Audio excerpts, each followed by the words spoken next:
Hello friends, we are in the module number 2 and we are starting with the next topic, corrosion control, under the chapter corrosion, and in this session we will be discussing about the cathodic protection.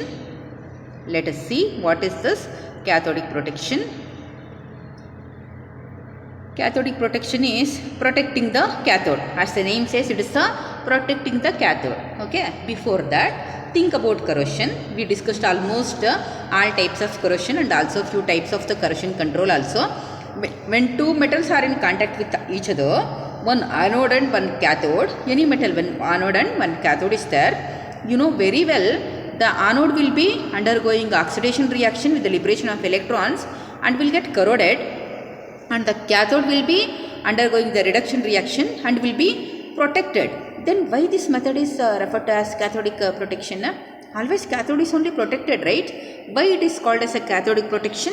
Okay, let us see why.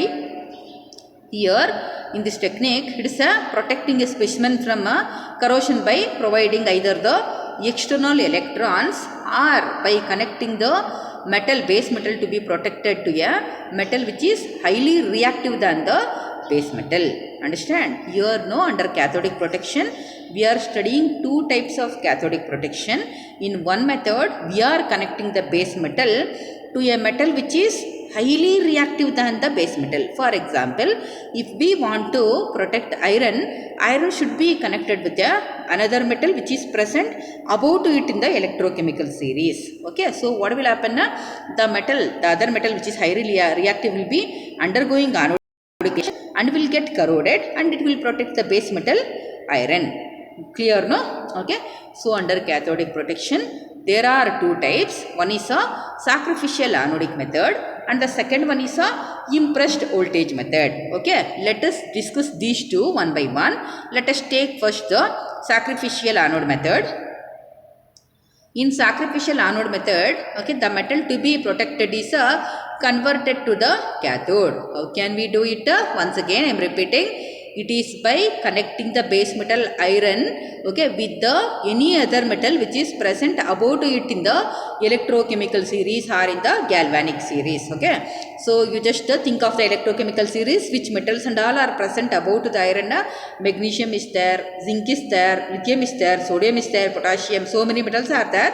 Most oftenly used metals to protect the corrosion of iron is zinc and magnesium. Okay, so in sacrificial anode method also zinc, okay, either zinc or magnesium. Okay, zinc strips will be connected to the iron base metal. So when these two are connected, what happens here? Zinc being the anode will undergo oxidation reaction with the liberation of electrons and will get corroded.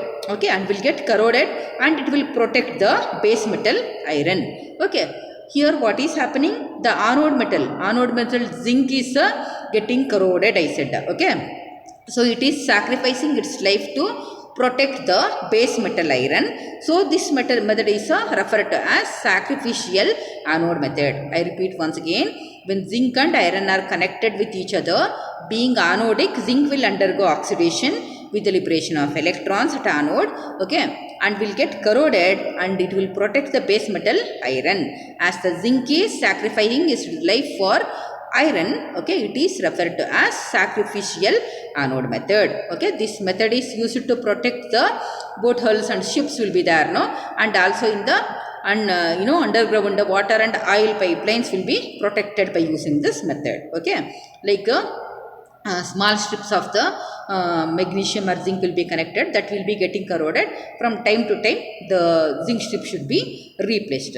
Okay, so only the disadvantage in this method is okay, there will be wastage of metal, okay, wastage of anodic metal to protect the iron specimen. Okay, otherwise the method is it is the least maintenance will be there. Only from time to time the anodic metal should be replaced with the fresh anodic metal. Fine, we will be discussing now about the next method, that is the impressed voltage method.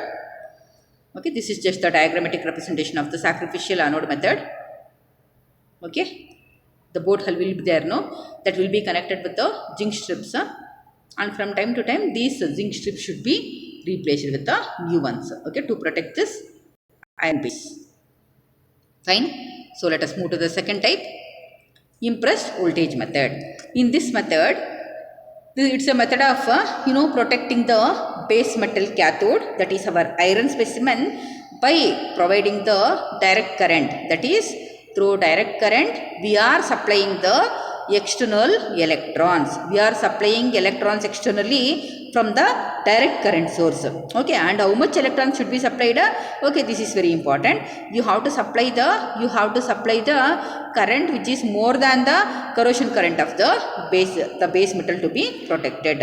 Okay, so when you supply the current which is more than the corrosion current of the base metal, what happens is the current is already it's providing the electrons, so the base metal is acting as a cathode and will not get corroded. It will be protected. Fine.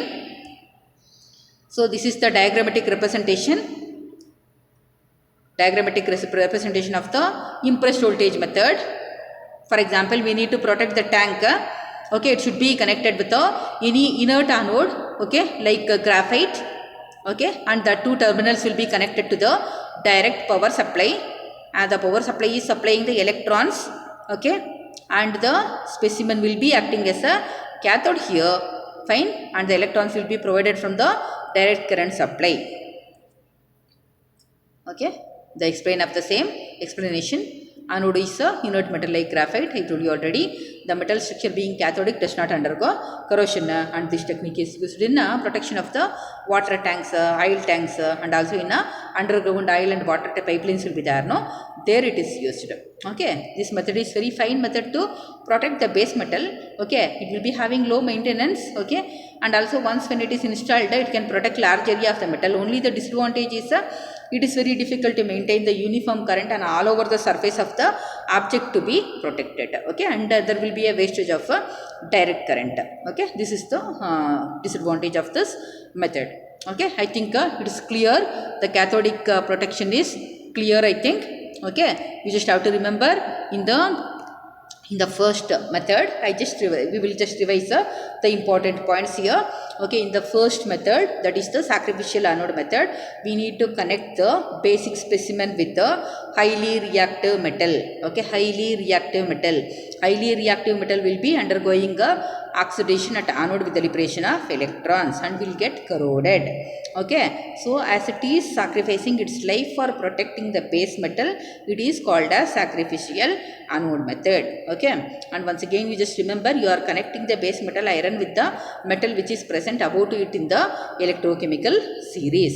Clear, no? Okay, so in one method we are making the base metal cathode by connecting it to a highly reactive metal. In the second method, we are making the base metal as cathodic by supplying the external electrons by using a direct current supply. Okay, when direct current is used and the article to be protected and an inert electrodes are connected to the two terminals of the electric supply, and here we should supply the current which is more than the corrosion current of the metal to be protected. Okay, then the metal will start acting as a cathode and will get protected and will not get corroded. Okay, so this is the end of this topic. We will be meeting with the new topic in the next session. Thank you.